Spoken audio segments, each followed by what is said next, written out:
Hello students, आज हमारा next topic जो है वो है effect of temperature on on resistance. हमने रेजिस्टेंस के बारे में कल काफ़ी कुछ पढ़ा ओम्स लॉ को लेके। तो हमें ये फॉर्मूला अभी याद है, सभी को याद है। आपको याद करना होगा ये फॉर्मूला। इस फॉर्मूले में R is equal to small m by n e square tau into l by ए।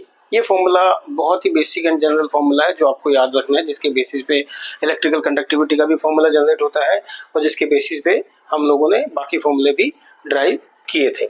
इसी फॉर्मूले को मैं लेके एक बिकॉज इसमें टॉक है, tau is the relaxation time as you all are aware. So मैं इसी फॉर्मूले से देखूंगा, क्योंकि ये एक कांस्टेंट क्वांटिटी है कि resistance is inversely proportional to the relaxation time. So जब टेम्परेचर बढ़ता है किसी मेटालिक कंडक्टर में, एक मेटालिक कंडक्टर का जो रेजिस्टेंस है वो इनवर्सली प्रोपोर्शनल होता है रिलैक्सेशन टाइम को लेके। जब उस मेटालिक कंडक्टर में टेम्परेचर इंक्रीज होता है तो जो फ्री इलेक्ट्रॉन्स होते हैं, जो एटम्स और आयंस होते हैं उस कंडक्टर के अंदर, दे आर फ्रीली मूविंग।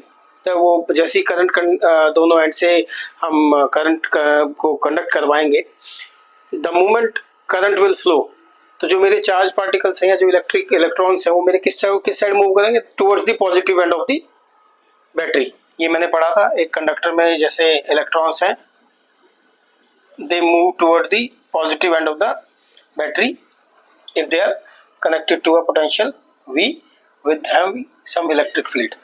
जब वो यहाँ भागेंगे, because they are n number of electrons present there, n number of electrons are present, जब वो मूव करेंगे जो फ्रीक्वेंसी है उनके मूवमेंट ऑफ द इलेक्ट्रॉन्स की वो बढ़ेगी और वो किसी एक पर्टिकुलर पोजीशन पे एक हाई एम्पलीट्यूड से मूव करना शुरू करेंगे। जब वो मूव करना शुरू करेंगे तो रिलैक्सेशन टाइम जो है ये उनका कम हो जाएगा। वो जैसे नाम बोलता है रिलैक्सेशन टाइम, रिलैक्स नहीं हो पा रहे हैं वो, they will start moving faster. जैसे ही वो टेम्परेचर बढ़ता जाएगा उस सर्किट में, इस कंडक्टर के अंदर, जैसे ही वो टेम्परेचर हम बढ़ाएंगे उसी समय उसी तरह उसी के साथ साथ मेरा ये रिलैक्सेशन टाइम जो है वो रिड्यूस होगा, और रिलैक्सेशन टाइम रिड्यूस होगा तो मेरा क्या इंक्रीज होगा? रेजिस्टेंस। सो जैसे जैसे टेम्परेचर बढ़ेगा मेरा रेजिस्टेंस भी बढ़ेगा। So let us consider one equation. इसमें इस इक्वेशन में हम किसी रेजिस्टेंस को किसी पर्टिकुलर टेम्परेचर T पे रख लेते हैं, और एक रेजिस्टेंस है जो रेस्ट पे है जब कोई टेम्परेचर नहीं है, उसको मैं R0 कंसिडर कर लेता हूँ। ठीक है, और इसकी एक जनरल इक्वेशन बनती है जो कि डिड्यूस हुई है after making this all the conclusion कि alpha T plus beta T square, T is the temperature.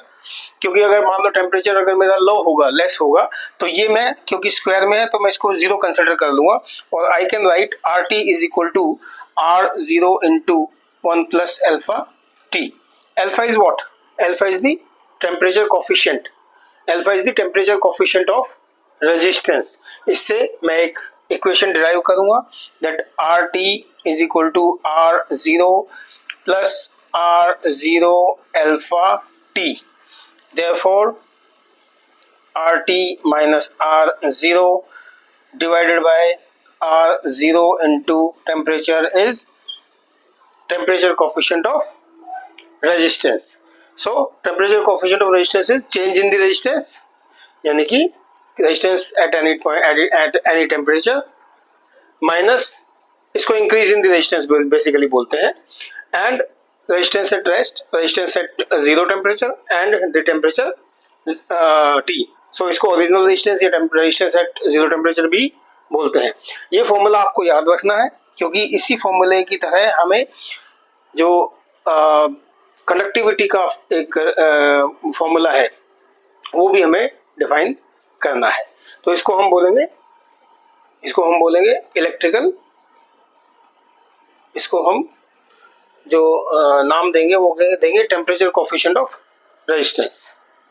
ठीक है बच्चों, अब मैं आपको इसमें एक चीज बताना चाहूंगा कि जो अल्फा की वैल्यू जो होती है, जो मेटल्स होते हैं, मेटल्स में अल्फा की वैल्यू पॉजिटिव होती है, क्योंकि जैसे जैसे टेम्परेचर बढ़ेगा ऐसे ऐसे रेजिस्टेंस भी इंक्रीज होगा। और इंसुलेटर में फॉर मेटल्स, और आई कैन से कंडक्टर्स, और जो इंसुलेटर्स हैं या सेमीकंडक्टर्स हैं, उसमें मेरी अल्फा की वैल्यू जो है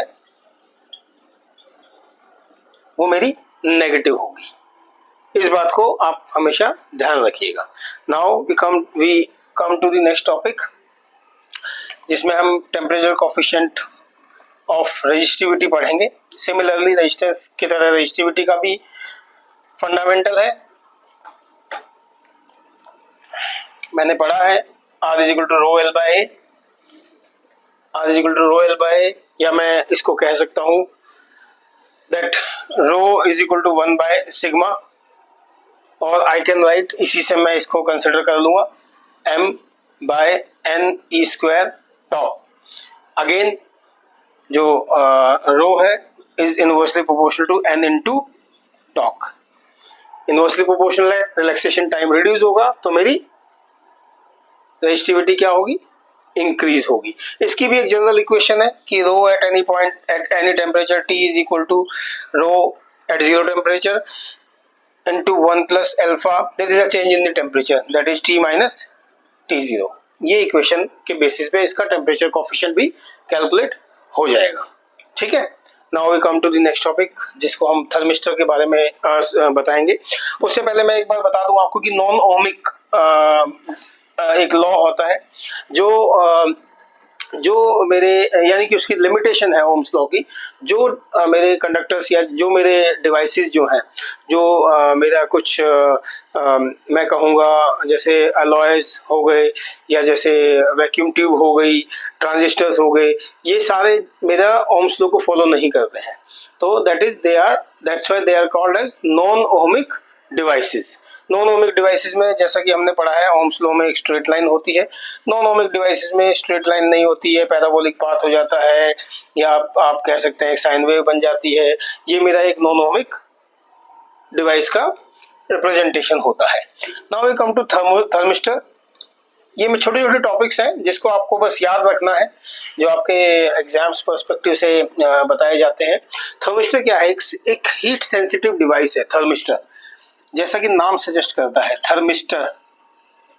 ये एक हीट सेंसिटिव डिवाइस है जो जिसकी रेजिस्टिविटी रैपिडली चेंज होती है with the change of the temperature, because resistivity is inversely proportional to the relaxation time. हमने अभी टॉपिक को पढ़ा। तो इसकी जो ये यूजेस कहाँ हैं इसके थर्मिस्टर के, थर्मिस्टर जैसे कहीं किसी भी टेम्परेचर कोफिशिएंट को या डिफाइन करने के लिए कोई स्मॉल डिटेक्शन होता है, किसी भी टेम्परेचर का कोई टेम्परेचर डिटेक्ट करना है हमने, तो वहाँ थर्मिस्टर यूज होता है। ये जो पुराने टीवी आते थे ना, जो ट्यूब वाले टीवी होते थे जिसमें पीछे ट्यूब होती थी, अब तो एलईडी एलसीडी और काफ़ी एचडी डेफिनेशन के टीवीज हैं। तो ये टीवीज के उसमें भी इस्तेमाल होते हैं, जहाँ पे प्रोटेक्शन करते हैं, उसको फिलामेंट ट्यूब को बचाते हैं। जो करंट का फ्लो होता है ना, उससे कि कितना हाई करंट आ रहा है या लो करंट आ रहा है, उस हिसाब से फिलामेंट ट्यूब को ये सेंसिटिव होते हैं, because they are sensitive devices. So ये बता देते हैं कि यहाँ पे टेम्परेचर ज़्यादा आ रहा है या कम आ रहा है, उस हिसाब से ये एक्ट करते हैं। Now we come to superconductors. जैसा कि नाम सजेस्ट करता है, superconductivity. Superconductivity, so professor K Onnes, ये बहुत ही फेमस प्रोफेसर थे। जब आप आगे पढ़ेंगे ना, अपनी बीटेक करेंगे या आप आगे अपनी फर्दर स्टडीज करेंगे, तो सुपर कंडक्टिविटी के ऊपर आपको कुछ एक्सपेरिमेंट्स भी करने होंगे लैब में, अपनी फिजिक्स लैब में। 12th में भी होंगे छोटे मोटे, बट आगे की क्लासेस में बहुत ही ज़्यादा डिटेल में आप इसको पढ़ेंगे। तो प्रोफेसर के ऑन्स जो थे, उन्होंने डिस्कवर किया कि जो कुछ मेटल्स या एलॉयज होते हैं, जैसे कोई भी एलॉय है, वो किसी भी लो टेम्परेचर पे अपनी रेजिस्टेंस को लूज कर देते हैं। किसी भी लो टेम्परेचर पे अपनी रेजिस्टेंस को लूज करके और एकदम से जीरो हो जाते हैं। तो अगर मैं उन एलॉयज या उन जो मेरे मेटल्स हैं, उनका अगर मैं ग्राफ देखूं, तो ये मेरा एक टेम्परेचर है जो कि केल्विन में मेजर होता है, ये मेरी रेजिस्टेंस है। अगर मैं एक ग्राफ देखूं तो मैं देखूंगा कि एक पर्टिकुलर पॉइंट पे आकर, वो पॉइंट होता है 4.2 केल्विन, उस पॉइंट पे आके कोई रेजिस्टेंस जो है वो ऐसे ड्रॉप हो जाती है और बिल्कुल जीरो हो जाती है। ये मेरा सुपर कंडक्टर्स का ग्राफ होता है। ये एक वेरिएशन है आर और टी का। ठीक है, और ये किसका है बेसिकली, ये मरकरी का है, Hg, मरकरी मतलब Hg।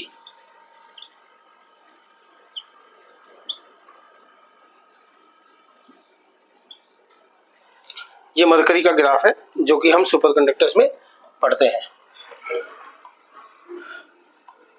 नाउ इसकी एप्लीकेशन, ये स्ट्रॉन्ग मैग्नेट्स बनाने के काम आता है सुपरकंडक्टर्स। मैग्नेट्स आपने पढ़ा है, ये हाई एनर्जी पार्टिकल्स की रिसर्च में काम आता है। जो हाई एनर्जी पार्टिकल फिजिक्स होती है उसकी रिसर्च में इसको यूज किया जाता है सुपरकंडक्टर्स को, और जो हाई स्पीड कंप्यूटर्स होते हैं उसको बनाने में इनका काम होता है। इलेक्ट्रिकल सप्लाई की ट्रांसमिशन में भी सुपरकंडक्टर्स का यूज होता है। Now we come to favourite topic जो आप लोगों ने 10वीं क्लास में पढ़ा होगा। 10th क्लास में आपने रेजिस्टेंस इन सीरीज और पैरेलल आपने पढ़ा होगा। पहले तो कलर कोडिंग आपने पढ़ी होगी रेजिस्टेंस की। कलर कोडिंग जो हम लोग एक बेसिक फॉर्मूले से पढ़ते हैं, B Roy Great Britain very good wife, तो उसमें जो कलर हैं उनकी नंबरिंग दी जाती है। उसके बाद एक उनका डिटेल दिया जाता है कि भाई आप इसको टेबल बनाई जाती है जिसमें मल्टीप्लायर होता है, और फिर एक कलर कोडिंग होती है जो टॉलरेंस बताती है उसकी कि गोल्ड है, सिल्वर है या नो कलर है। तब उस हिसाब से हम रेजिस्टेंस का एक मेजरमेंट कर सकते हैं कि ये रेजिस्टेंस का नंबर ये है। हमने 10th क्लास में बहुत उसमें पढ़ा है, डिटेल में पढ़ा है इस चीज को, तो मैं आज ज्यादा डिटेल में नहीं जाऊंगा उसके। अब हम पढ़ते हैं resistance in series.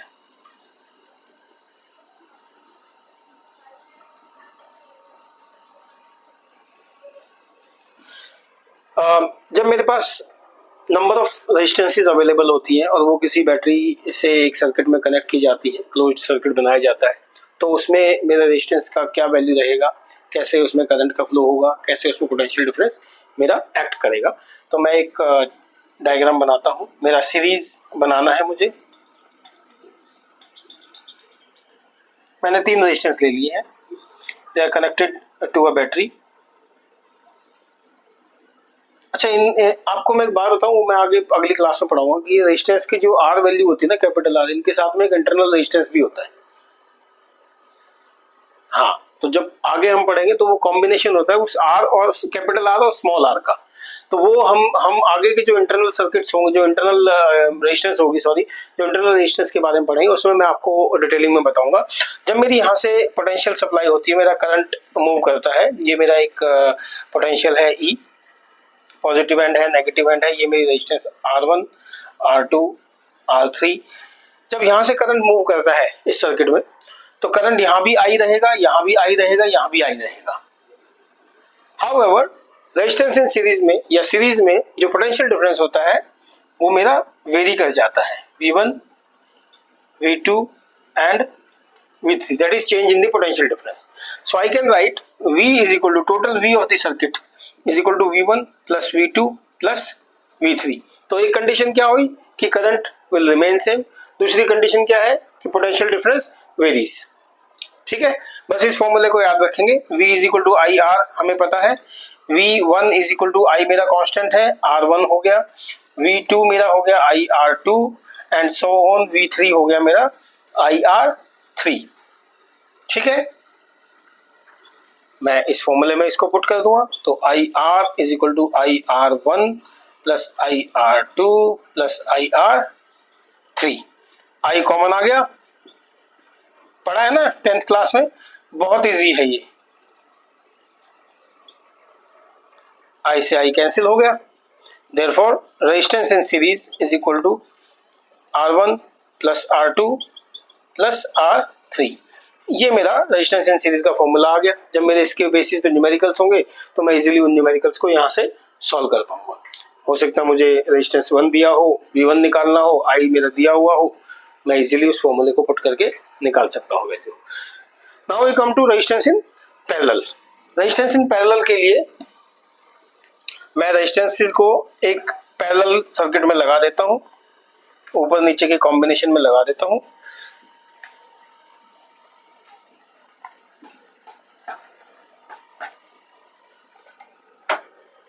So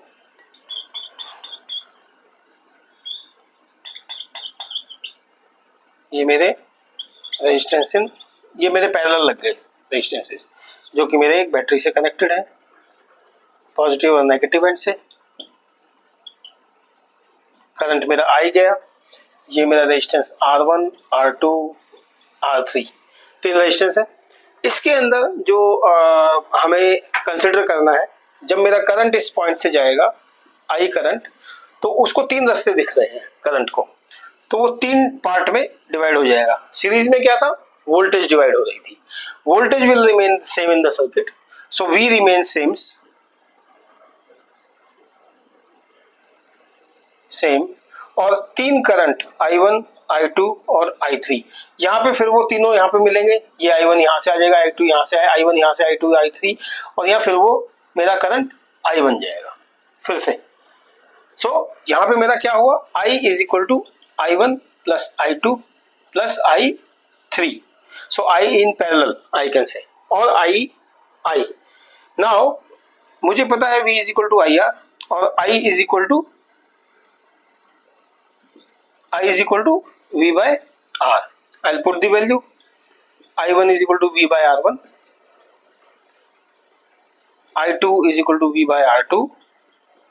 I3 is equal to V by R3. Therefore, I is equal to I1 plus I2 plus I3. अगर मैं यहाँ पे वैल्यू डाल दूंगा तो ये मेरा आ जाएगा V by R is equal to V by R1 plus V by R2 plus V by R3। मैं सीधा सिंपल फॉर्मूले में मैंने I की वैल्यू यहाँ पुट की है, V मेरा कॉमन आ जाएगा, so I can write V by R is equal to, V common आ गया, 1 by R1 plus 1 by R2 plus 1 by R3, V से V कैंसिल हो गया। Therefore resistance in parallel 1 by Rp can be written as 1 by R1 plus 1 by R2 plus 1 by R3, ये मेरा resistance in parallel का formula बन जाएगा। ठीक है बच्चों, कोई डाउट हो तो प्लीज कमेंट करें, share my videos, like, thank you.